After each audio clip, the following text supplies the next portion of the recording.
بانو قدسیہ کہتی ہیں جو جتنی توجہ کے قابل ہو اسے اتنی توجہ دو۔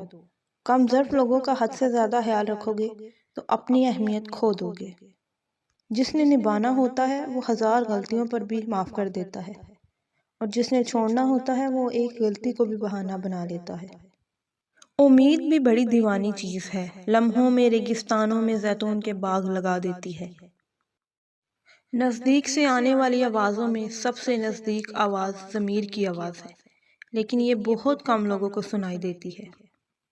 جب تک انسان دوسرے کی جگہ پر نہ کھڑا ہو اسے بات سمجھ نہیں آتی۔ اگر قسمت میں آدھی روٹی ہے تو چھین کے پوری بھی کھا لو گے تو الٹی ہو جائے گی۔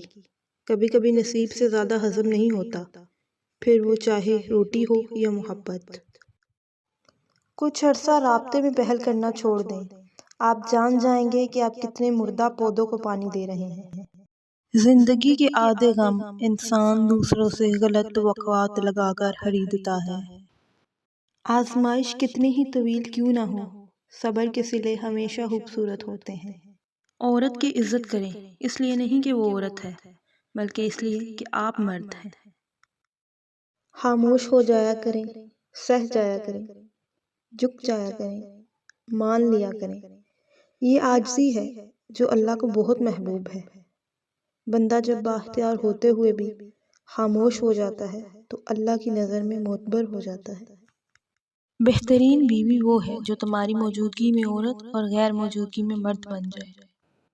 دوسروں کی خوشیاں صرف اس لیے خراب نہ کرو کیونکہ آپ اپنے نہیں پا سکے۔ لوگوں کی اکثریت آپ کے ساتھ مخلص نہیں ہوتی، بلکہ اپنی ضروریات سے مخلص ہوتی ہے۔ ضروریات بدلنے سے لوگوں کا اخلاق بھی بدل جاتا ہے۔ لوگوں کے ساتھ ان کے کردار کے مطابق نہیں، بلکہ اپنی تربیت کے مطابق رویہ اختیار کرو۔